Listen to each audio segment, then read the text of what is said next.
Hello dear students, इस video में solve करेंगे क्लास 10th एक्सरसाइज नंबर 6.2 का क्वेश्चन नंबर 9। देखिए इसमें दे रखा है एबीसीडी एक ट्रिपेजियम है और उसमें ए बी पैरेलल है डीसी के। साथ में आपको दे रखा है कि जो इसके डायगोनल्स हैं ट्रिपेजियम के वो एक दूसरे को इंटरसेक्ट कर रहे हैं, कट कर रहे हैं किस पॉइंट पे, ओ पे। और ये आपको प्रूफ करना है AO upon OB is equal to CO upon DO। ठीक है, AO अपॉन OB लिख दीजिए या BO लिख दीजिए, क्वेश्चन में BO लिखा हुआ है। ठीक है, ये आपको प्रूफ करना है। इसको कैसे करेंगे, देखिए सबसे पहले आपको जो दे रखा है वो डायग्राम बनाना पड़ेगा। आपको क्या बोला हुआ है, आपको एक ट्रिपेजियम ड्रॉ करना है। तो एक ट्रिपेजियम ड्रॉ कर लेते हैं। ट्रिपेजियम पता है आपको क्या होता है, इसमें एक पेयर पैरेलल होता है, एक one pair of parallel sides.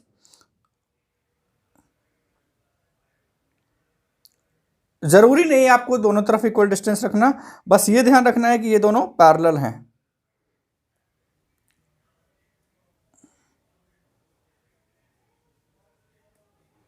Okay, ये क्या हो गया आपके पास trapezium ABCD, ABCD is a trapezium in which AB parallel to DC। आपको क्वेश्चन में भी दे रखा है, देखिए क्या लिखा हुआ है, AB पैरेलल है DC के एंड इसके डायगोनल्स इंटरसेक्ट कर रहे, तो डायगोनल्स ड्रॉ करने होंगे।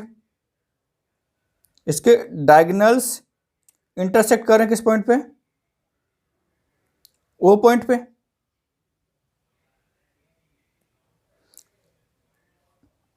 ये इसके डायगोनल्स हो गए। गिवन में लिख लेते हैं, given ABCD is a trapezium, ABCD is a trapezium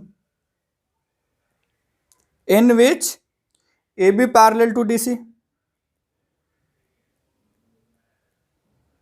ठीक है, आपको क्या प्रूफ करना है, टू प्रूफ में आ जाएगा।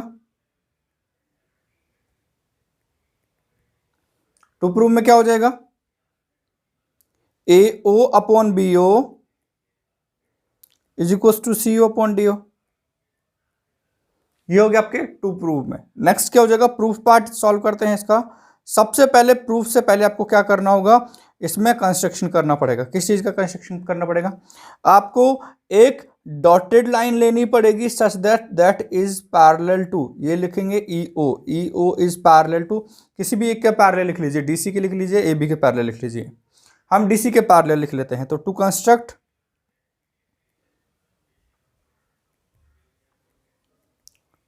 में क्या हो जाएगा, draw EO parallel to DC। आप एक लाइन के पैरेलल लाइन ड्रॉ कर सकते हो, तो ये आपने ड्रॉ कर लिया। उसके बाद प्रूफ स्टार्ट करेंगे इसका। प्रूफ में सबसे पहले आपको दो ट्राइंगल्स हैं, दोनों में से कोई भी एक ट्राइंगल ले लीजिए। कौन कौन से दो ट्राइंगल्स, सबसे पहले हम ये वाला ट्राइंगल स्टार्ट करते हैं, इस ट्राइंगल से स्टार्ट करते हैं। कौन सा ट्राइंगल है ये, ACD या ADC। ठीक है, दूसरे कलर से कलर कर लें, ये ट्राइंगल लेंगे। इन ट्राइंगल ADC,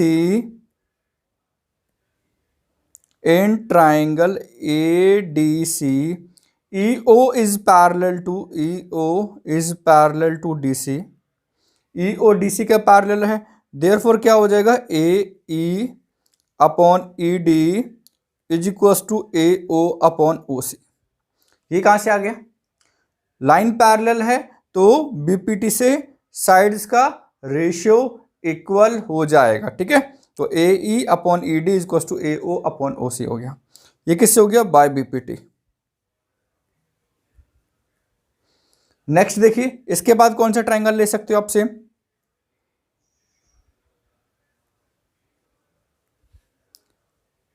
ये वाला ट्राइंगल लेना है। ठीक है, ये वाला ट्राइंगल जो अभी आपको शेड किया है, और इसमें आप क्या लिखोगे, इन ट्राइंगल ABD। आप देखिए आपने क्वेश्चन में दे रखा था AB पैरेलल है DC के, AB पैरेलल है DC के, आपने कंस्ट्रक्शन में EO पैरेलल कर लिया DC के, देयरफॉर जो AB है, ये EO है, ये भी पैरेलल हो जाएगा AB के। ये दोनों लाइंस पैरेलल हैं, ये गिवन है, ये आपने कंस्ट्रक्शन से कर लिया, इसका मतलब ये दोनों भी पैरेलल हो जाएंगे। ठीक है, और इसको आप जहाँ पे कंस्ट्रक्शन लिखा था वहाँ पे भी लिख सकते हो, क्या लिख सकते हो, देयरफॉर जो EO है वो क्या हो जाएगा, पैरेलल हो जाएगा किसके, AB के पैरेलल हो जाएगा। तो इसमें क्या लिखोगे आप, EO is parallel to AB। अगर आपने वहां पे नहीं लिखा है तो यहां पे भी लिख सकते हो ऐसे करके, because AB is parallel to DC and EO is parallel to DC, इसलिए वो दोनों इक्वल हो गए। इसके बाद आपने ये दोनों पैरेलल बता दिया। अगर ये पैरेलल हो गया, अगर ये आपका पैरेलल हो गया तो पैरेलल के बाद आप क्या लिख सकते हो,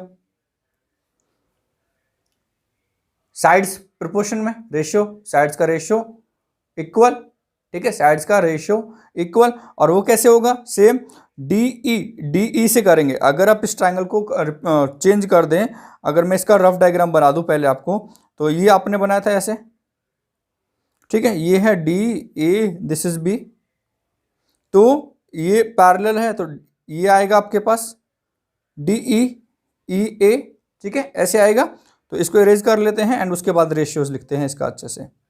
तो क्या होगा, सबसे पहले आप लिखोगे DE अपॉन EA, तो DE लिखिए या ED लिखिए, रेशियो सेम रहेगा, तो ED अपॉन AE is equal to same DO upon BO। Length है, ठीक है, बस आपको ये ध्यान रखना है, आपको पहले ये लिखना है, इसके अपॉन में ये सेम फर्स्ट ये, उसके अपॉन में ये वाला पार्ट, ठीक है। लेकिन आपको क्या ध्यान रखना है कि ये लेंथ है, DO एंड OD दोनों इक्वल है, तो आप DO लिखिए या OD लिखिए, सिमिलरली OB लिखिए या BO लिखिए। पर ये हम ऐसे क्यों लिख रहे हैं, सेम जो कि हमें क्वेश्चन में चाहिए उसके अकॉर्डिंग लिख रहे हैं, ठीक है। तो ये आपका क्या हो जाएगा, एंड इतना हो गया। इसके बाद आपको इसका रेसिप्रोकल करना पड़ेगा। रेसिप्रोकल क्यों करना पड़ेगा, देखिए ED अपॉन AE आया है, लेकिन यहाँ पे AE अपॉन ED लिखा हुआ है, तो इन दोनों को इक्वल बनाने के लिए आपको क्या करना पड़ेगा, इसका रेसिप्रोकल। और ये किससे आया है, because of BPT, by BPT, तो ये भी लिखना पड़ेगा कि ये BPT से लिखा है आपने। इसका रेसिप्रोकल कर दें तो ये कितना हो जाएगा, AE upon ED therefore is equals to BO upon DO, and this is equation number second. Now from equation first and second, दोनों इक्वेशंस में क्या दे रखा है आपको, ये वाला पार्ट AE अपॉन ED, ये दोनों में देखो सेम दिखाई दे रहा है LHS में, तो इनका RHS भी इक्वल हो जाएगा। तो इनका RHS इक्वल लिख देते हैं। RHS क्या है, AO अपॉन CO है, OC है तो CO लिख सकते हो, कोई प्रॉब्लम नहीं है, एंड BO अपॉन DO। लेकिन अभी देखिए क्वेश्चन को, यहाँ पे था हमारा AO अपॉन CO, यहाँ पे AO अपॉन BO, ये तो अभी इक्वल नहीं आया, तो इक्वल कब आएगा, इन दोनों का क्रॉस मल्टीप्लाई करना है। प्रूफ करने के लिए आपको क्या करना पड़ेगा, इन दोनों का CO एंड BO को चेंज कर दीजिए, ठीक है, इंटरचेंज कर दीजिए। तो ये कितना हो जाएगा आपके पास, AO upon BO is equal to CO upon DO। अब हुआ है, आपने क्या किया है, आप ये भी बोल सकते हो कि इनका ऐसे क्रॉस मल्टीप्लाई कर लिया था, चेंज कर लिया इनको, ठीक है। तो ये अब आपके पास क्या हो गया, इक्वल हो गया, और यही आपको प्रूफ करना था, हैंस प्रूफ्ड। तो आपने इन दोनों ट्रायंगल्स को लिया है, जो आपको कलर किए थे, सबसे पहले ये येलो था, ये पूरा लिया था, उसके बाद ये वाला कलर लिया है, और लाइन एक ही ड्रॉ की थी आपने parallel, that is EO। Okay, thank you.